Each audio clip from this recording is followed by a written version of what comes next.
My apologies, guys, for earlier making this video, and my audio was actually messed up, so I apologize for that. Some reason, sometimes my microphone just does that. But anyway, though, let's talk about injury report. So the first player in the injury report is actually brand new. It's BJ Hill. Now, thankfully, based on what we understand, this is just a rest day and nothing else, which makes sense. I mean, let's be honest. I think BJ Hill and a lot of the veteran players deserve a rest day, especially after a game versus the Cleveland Brownies. Like, you want as much rest as you can get before you're about to play the Jacksonville Jaguars. So, makes perfect sense. Now, Mims is still on the injury report because he was limited today. He has that ankle injury he's dealing with, and I hope he's okay because the immediate backup for Mims would be Jalen Rivers and Cody Ford. So I hope everything is okay with him, and I hope moving forward we have no issues or setbacks. But it's one of those things where hopefully everything works out pretty well for the Mims situation. Will Wagner did go ahead and practice in full, so he is ready to go. He most likely will play. Now, of course, tomorrow will be the game status process where we actually find stuff out. Usually Thursday and Friday are the most important processes of the week. That's when we get all the snippets and information. So hopefully everything is good. Based on what I've seen, it looks like everyone will be fine. For their side, Foysad Aluakan. Now, I hope I said that name correctly, because now whenever I do these videos, I watch how to say someone's name like 1,000 times before I make these videos. I'm trying my best to get better at butchering names. I know I've done it in the past. Trying to, but Foysad Aluakan is, based on what I've seen video-wise, that's how you say his name. It might be incorrect. I say that it might be incorrect. But that's what I say. Foysad Aluakan. He has an illness, so we'll see how he does. Obviously, players can still play with an illness, but that's one of those things where, depending on the severity of the illness, they might or might not be able to play.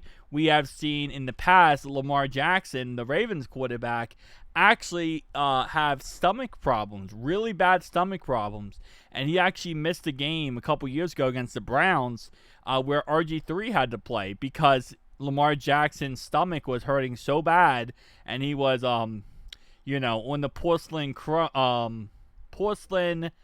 throne so much that day that he had to tell John, dude, I can't play. And you might think that's like a joke. That's not a joke. That's actually a real story. Like, actually. John Harbaugh said it one time in the press conference. But still, yeah, it happens. It happens, okay? I know it sounds crazy, but it happens. And we also see last week against the Bills, Lamar Jackson cramped up and had, he couldn't run in the last drive because he cramped up. So it happens. Anyway, they also have Wyatt, who did not practice. He is not on pace to play at this moment. Cole, full participant practice. Anton Harrison, it was a full participant practice. And then their cornerback Brown was limited yet again today. So he is not on pace to play at this moment in time. We'll have to wait and see. Jamar Chase is looking toward fans to come up with a new nickname for him. So currently we have Chase is on the case. We have Uno. We have 7-Eleven. He's always freaking open. We have a good chunk of nicknames for Jamar Chase, but he wants a new one. Mainly because T has that, ring to it when people scream T. So he wants a very similar ring to it as well. I guess you could say Jamar, or Chase. I don't know. I feel like I don't know what the new nickname would be. I mean, he has so many, and I feel like at this point they're so legendary to say Chase is on the case, or 7-Eleven, right? So I don't know. That's one of those, or Uno. I feel like that's just his nickname now. We can't change it, man. We can't give you a new one. You are Uno. Whenever you make a play, we say Uno. That's just kind of how it is. But he wants a new nickname, so we'll see how that turns out.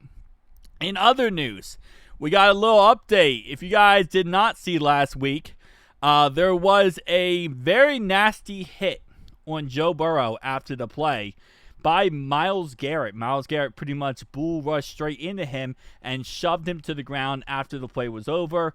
Obviously, did not result in a penalty flag. You already know how that works.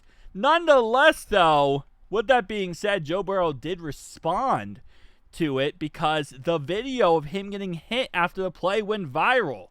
And with that viral video, he said, everyone likes to show that hit, but not necessarily where I placed the ball in that situation.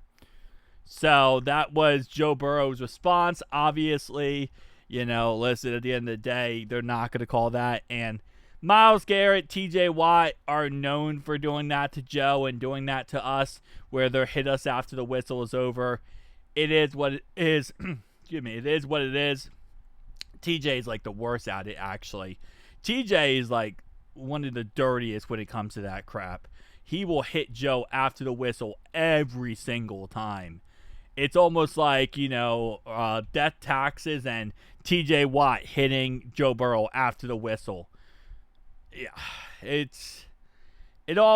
feel like it always just infuriates everyone whenever we play the Steelers, but there's reasons. I mean, again, it's stuff like that happens where it's like, it's hard to respect them in any context.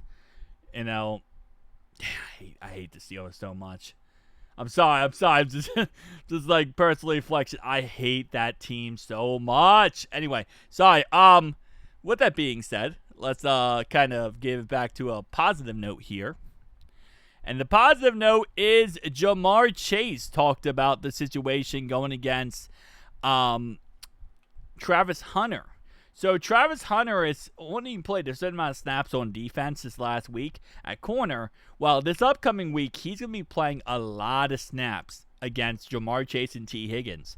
So reporters asked the obvious question, like, how do you feel about playing against, Travis Hunter at corner? He's going to be playing wide receiver and corner. Chase pretty much just said that, no matter who he goes against, it's pretty much the same. He treats it as exactly the same for the most part. He also did say that, Travis Hunter is a great athlete, and he's very athletic, and he, obviously gave him his praises. Also, he said Jamar, and whether he wanted to do both receiver and DB, never wanted to do that. Why? It's too much running. So we'll see how that works out, but having Travis Hunter against Jamar Chase, I'm going to go with Chase is on the case 1,000% of the time.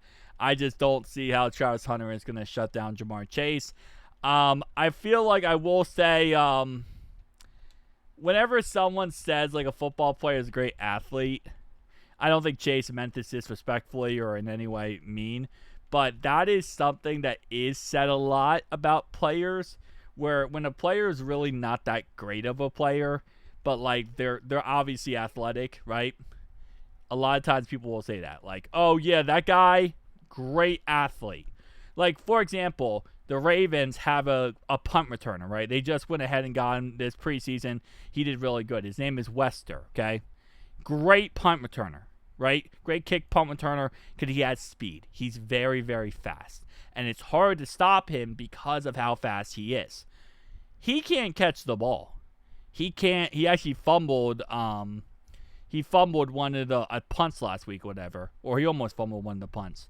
And that's like his whole thing, right? He's not that good at catching the football. He's a great punt and kick returner because a lot of it is because he's very athletic. He can outrun people. He can make a move on someone.